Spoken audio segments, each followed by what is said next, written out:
దాశరథి కరుణాపయోనిధి. కాబట్టి అటువంటి శ్రీరామచంద్రుణ్ణి నిరంతరము మనస్సులో ఆరాధించాలి అని రామదాసు గారి యొక్క భావన. తర్వాత పద్యంలో మళ్ళీ ఎవరెవరి చేత ఎట్లా ఎవరి రాముణ్ణి ఆరాధించి స్తుతించి స్తోత్రాలు చేసి మంచి కీర్తి పొందారు, ఆయన యొక్క ఇంకా ప్రత్యేకమైనటువంటి గుణాలు ఏమిటి, ఆయన ఎలా కీర్తిస్తే ఎవరెవరిని ఎలా ఆదుకుంటాడు అనేటువంటి చిత్ర విచిత్రమైనటువంటి విశేషణాలతో కూడినటువంటి పద్యాలు కూడా మనకు దీంట్లో కనపడతాయి. అంటే భగవంతుడు అనేటువంటి మానవులందరూ ఒకే రకంగా ఉండరు కదా, వీళ్ళలో కూడా అందరి ముక్కులు ఒకటే, ముఖాలు ఒకటే, మరి రంగులు ఒకటే ఉంటాయా అండి? ఉండవు కదా. అందరం మానవులమే, కానీ వీళ్ళలో చిత్ర విచిత్రాలైనటువంటి గుణాలు ఉంటాయి.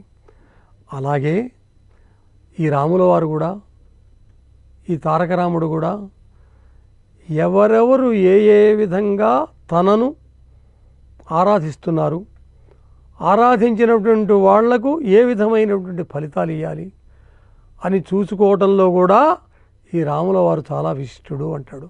అయితే ఆ రాముల వారు ఎటువంటి వాడు?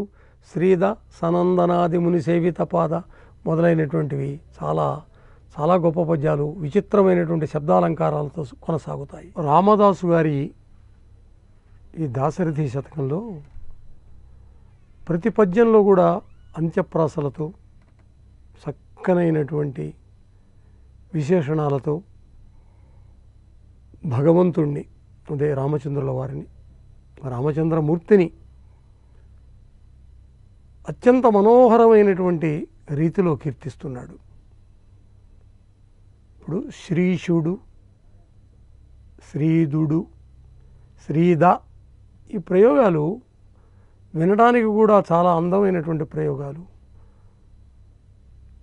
ఈ సందర్భంలో శ్రీద సనందనాది, శ్రీద సనందనాది ముని సేవిత పాద దిగంత కీర్తి సంపాద సమస్త భూత పరిపాల వినోద విషాదవల్లికాచ్ఛేద ధరాధినాథ కుల సింధు సుధామయ పాద.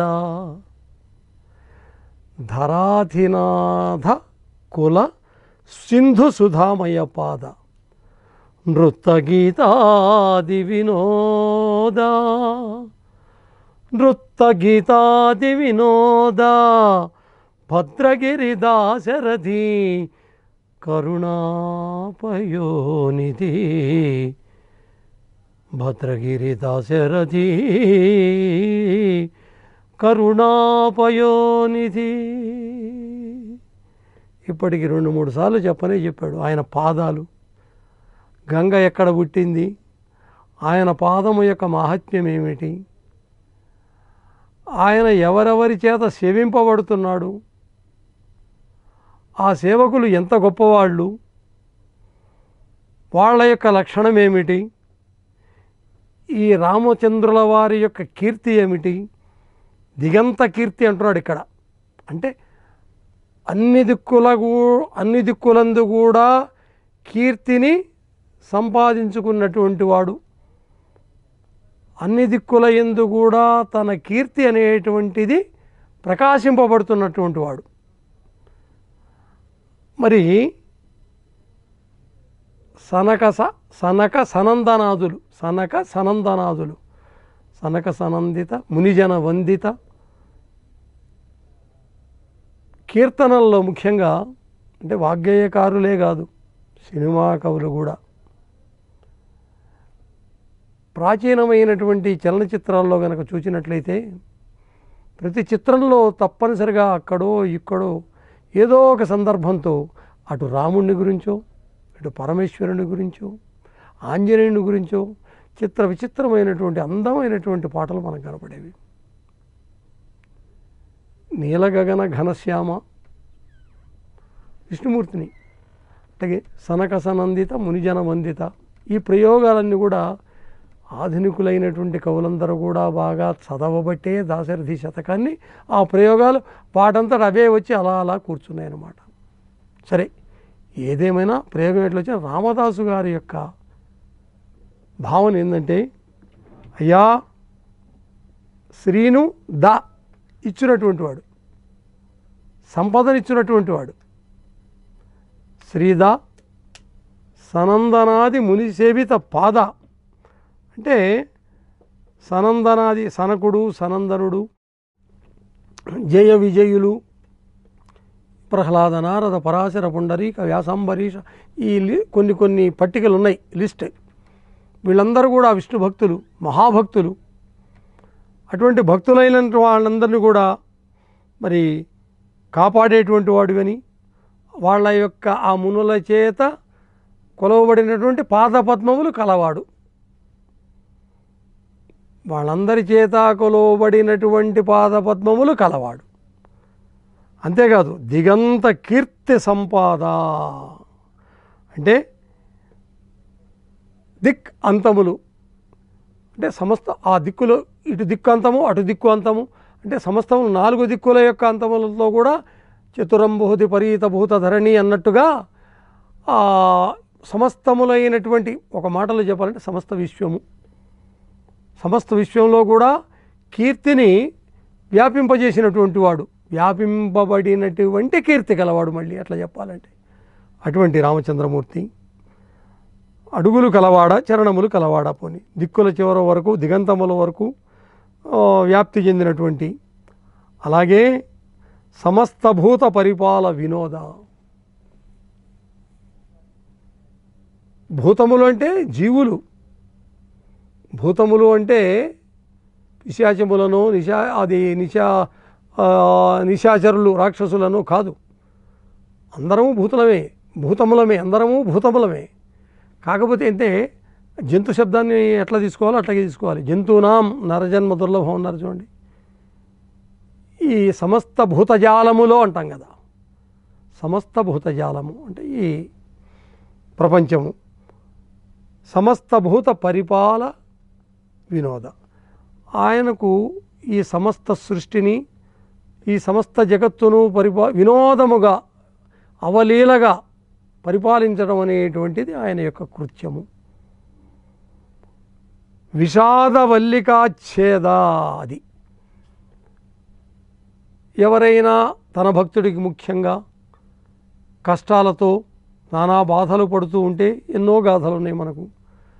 కష్టములలో ఉన్నటువంటి వాళ్లను, లేదా సక్కుబాయిలంటే అత్తమామలు కష్టపెడుతున్నా కానీ, లేకపోతే ఎవరైనా దుర్మార్గులైనటువంటి వాళ్ళు భక్తులు కష్టపెడుతున్నటువంటి కానీ, ఎవరినైనా వచ్చి వెంటనే వాళ్ళ యొక్క దుఃఖాలని పోగొట్టేటువంటి గుణము కలిగినటువంటి వాడు. విషాదవల్లికాచ్ఛేద ధరాధినాథకుల సింధు సుధామయ పాద. ధరాధినాథులు రాజులు అంటే క్షత్రియ వంశము, అంటే క్షత్రియులు ఆపదల నుంచి క్షతి నుంచి కాపాడేటువంటి వాళ్ళు, ప్రజలను రంజింపజేసేటువంటి వాళ్ళు రాజులు. అంటే క్షత్రియ వంశం అనేటువంటి జలధికి, సముద్రానికి, అది దాని యొక్క అర్థము. ధరాధినాథకుల సింధు సుధామయ పాద, క్షత్రియ వంశం అనేటువంటి వంశ జలధికి చంద్రుని వంటి వాడ. చంద్రుడు ఆహ్లాదకరుడు. అలా నీవు కూడా సూర్యవంశములో జన్మించినటువంటి ఓ రామ, మా అందరికీ ఆహ్లాదకరుడు కదా. అంతేకాదు రాజులకు ఇంకొక లక్షణం కూడా ఉంటుంది. ఎందుకు రాజులు, ఇప్పుడు శ్రీకృష్ణదేవరాయల వారు ఈ సాహిత్య సభ భువన విజయాలు ఎందుకు, ఆ భువన విజయంలో కూడా మళ్ళీ రాజనర్తకిని ప్రవేశపెట్టి కాసేపు ఆ నృత్య గీత ఆ గాన వినోదాలు ఎందుకు మరి అంటే రాజుల లక్షణం అది. ఈయన కూడా మరి రాజలలాముడు కాబట్టి, ఈయన రాజవరేణ్యుడు కాబట్టి, రాజసింహుడు కాబట్టి, ఈయన కూడా నృత్త గీతాది వినోద, నృత్యాలు గీతాలు మొదలైనటువంటి, ఇప్పుడు మనం గానా బజానా రకరకాలైనటువంటి మాటలు మాట్లాడుతుంటాం మనం. గీతాది వినోద భద్రగిరి దాశరథి. దీంట్లో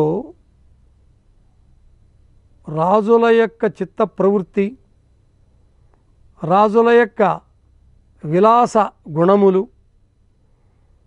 వాళ్ళ యొక్క సహజ లక్షణములు, ఇవన్నీ చెబుతూ ఆ సనక సనందనాది వీళ్ళ యొక్క వైశిష్ట్యం కూడా చెప్పాడు. అంటే సనక సనందనులు బ్రహ్మమానస పుత్రులు, గొప్ప ఋషులు. వీళ్ళు విష్ణుమూర్తి యొక్క సన్నిధిలోనే ఎల్లప్పుడూ ఉంటూ వాళ్ళ జీవితాన్ని వాళ్ళు పునీతం చేసుకుంటూ ఉంటారు.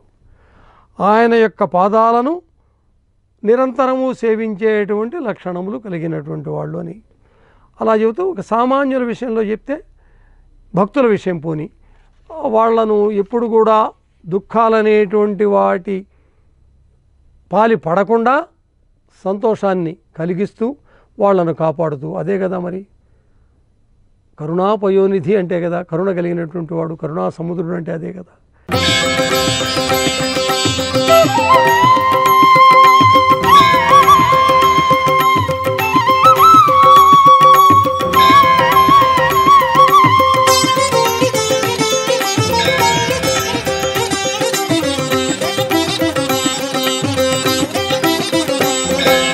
దాశరథి కరుణాపయో